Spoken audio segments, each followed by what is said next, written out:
hi இன்னைக்கு என்ன சமையல்னா நிஷா வந்து ஒரு சின்ன ரெசிபி பண்ண போகிறா டிஃப்ரெண்டான ரெசிபி நாங்கள் நம்ம சப்ஸ்கிரைபர் வீட்டுக்கு ஒருத்தவங்க வீட்டுக்கு போயிருந்தோம் பாய் வீட்டுக்கு அவங்க பாய் ஆண்டி வீட்டுக்கு அவங்க வீட்டுக்கு தான் போயிருந்தோம் அவங்க வந்து எங்களுக்கு வந்து டிஃப்ரெண்ட்டான கிரேவி வச்சுருந்தாங்க அது டிஃப்ரெண்ட்டான கிரேவினா சிக்கன் கிரேவி தான் பார்க்க தான் அது சொல்கிறதுக்கு தான் சிக்கன் கிரேவி மற்றபடி டேஸ்ட் அவங்க ஸ்டைலில் செய்வாங்கல்ல அந்த பாய் வீட்டு பட்டை கிராம்பு அதெல்லாம் போட்டு செய்வாங்கல்ல அந்த டிஃப்ரெண்ட்டாக இருந்துச்சு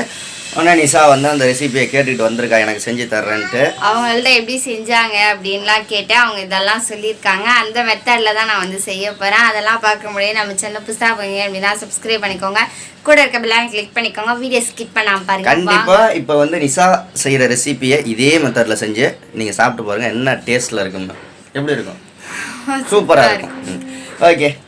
சமைச்ச ரெடியா சரி வாங்க செய்வோம் ஓகே இப்போ வந்து நம்ம அதுக்கு தேவையான பொருட்கள் என்னென்ன எடுத்து வச்சுருக்கேன் அப்படின்றதான் பார்க்க போகிறோம் அதுக்கு வந்து நான் வந்து 300 கிராம் வந்து கறி வாங்கி வச்சுருக்கேன் அதுக்கு வந்து ஒரு வரமிளகா 1 1/2 ஸ்பூன் அளவுக்கு வந்து ஜீரகம் 1/2 ஸ்பூன் அளவுக்கு வந்து மிளகு ஒரு 2 வந்து ஸ்டார் பூ அப்புறமேட்டு ஒரு ஏலக்காய் அப்புறமேட்டு 2 கிராம்பு 2 பட்டை இதெல்லாம் வந்து நம்ம அரைச்சிக்கணும் அதுக்கப்புறமேட்டு 2 தக்காளி பட்டை கிராம்பு இதெல்லாம் அரைச்சிக்கணும் நம்ம தனியா இதெல்லாமே வந்து அரைச்சிக்கணும் ஓகே இதெல்லாம் தனியா அரைச்சிக்கோங்க இது வந்து பட்டை கிராம்பு வந்து போட்டு தாளிக்க பட்டை கிராம்பு 2 பச்சை மிளகாய் ஒரு தக்காளி 2 வெங்காயம் இதெல்லாம் போட்டு தாளிக்கணும் அதுக்கப்புறமேட்டு 1 ஸ்பூன் அளவுக்கு உப்பு 1 ஸ்பூன் அளவுக்கு வந்து மிளகாய் தூள் 1 ஸ்பூன் அளவுக்கு வந்து மல்லித்தூள் ஒரு 1/2 ஸ்பூன் அளவுக்கு வந்து மஞ்சள் தூள் இதுதான் நம்ம தேவையான பொருள் இப்போ சமைக்க போறேன் இதெல்லாம் நீ அரைச்சி எடுத்துட்டு வந்துடுறியா ஓகே அரைச்சி எடுத்துட்டு வந்துரு அப்புறம் சமைக்கிறப்ப பார்ப்போம் நம்ம 2 ஸ்பூன் அளவுக்கு வந்து எண்ணெய் விட்டுடலாம்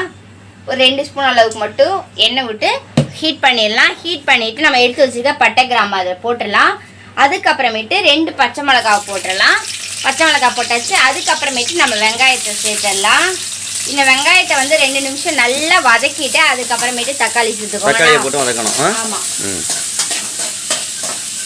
இப்போ நம்ம வந்து அந்த அரைச்ச பொடியை தான் நம்ம சேர்க்க போகிறோம் நம்ம வந்து மிக்ஸி பவுலில் அரைச்சி எடுத்துகிட்டு வந்திருக்கேன் அந்த பொடி எல்லாத்தையும் சேர்த்துடலாம் இப்போ அந்த பொடியெல்லாம் சேர்த்தாச்சு நெக்ஸ்ட் வந்து நம்ம எடுத்து வச்சுருக்க 300 கிராம் கறியை வந்து நம்ம எடுத்து அதில் சேர்த்துடலாம் சேர்த்தியாச்சு அதுக்கப்புறமேட்டு ஒரு 2 ஸ்பூன் அளவுக்கு வந்து இஞ்சி பூண்டு பேஸ்ட் இப்போ இது எல்லாத்தையுமே வந்து நல்லா நம்ம கிளறி விட்டுறலாம் அரைச்ச பொடியை போடவும் வாசனை தூக்குது வாசம் இருக்கும் போது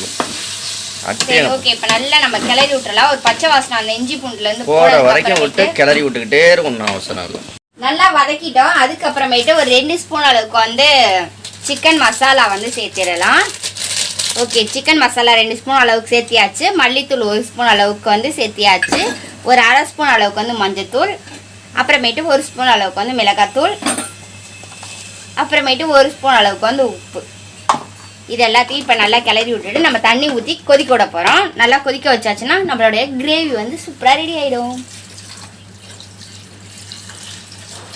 ஓகே இப்போ நம்ம ஊற்றியாச்சு இது நல்லா கொதிக்க விட்டுட்டு 2 டம்ளர் ஊற்றிருக்கேன் நான் வந்து 1 டம்ளர் வர வரைக்கும் நல்லா வந்து கொதிக்க வச்சு எடுத்துடுறேன் ஓகே சூப்பர்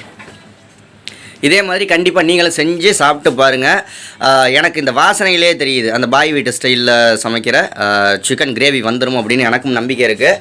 ஓகே கொதிக்கட்டும் கொதிச்சு முடிச்சோன்னே என்ன செய்யணும்னா கொத்தமல்லி தலையை தூவி அவ்வளோதான் அதோட வேலையும் முடிஞ்சிச்சு அப்புறமேட்டு ஒயிட் ரைஸுக்கோ சப்பாத்திக்கோ தோசைக்கோ எதுக்கு வேணாலும் வச்சு சூப்பராக சாப்பிடலாம் ஓகே கண்டிப்பாக பிடிச்சிருந்துச்சா லைக் பண்ணி ஷேர் பண்ணி கமெண்ட் பண்ணுங்க வேற டிஃப்ரெண்டான ரெசிபி என்ன செய்யலாம்னு சப்போர்ட் பண்ணுங்க சப்ஸ்கிரைப் பண்ணுங்க வேற டிஃப்ரெண்டான ரெசிபி என்ன பண்ணணும் அப்படின்றதையும் கமெண்ட் பண்ணுங்க பாய் சொல்லிடு பாய் பாய் வீட்டு ஆண்டிக்கும் பாய் சொல்லிடு பாய் ஆண்டி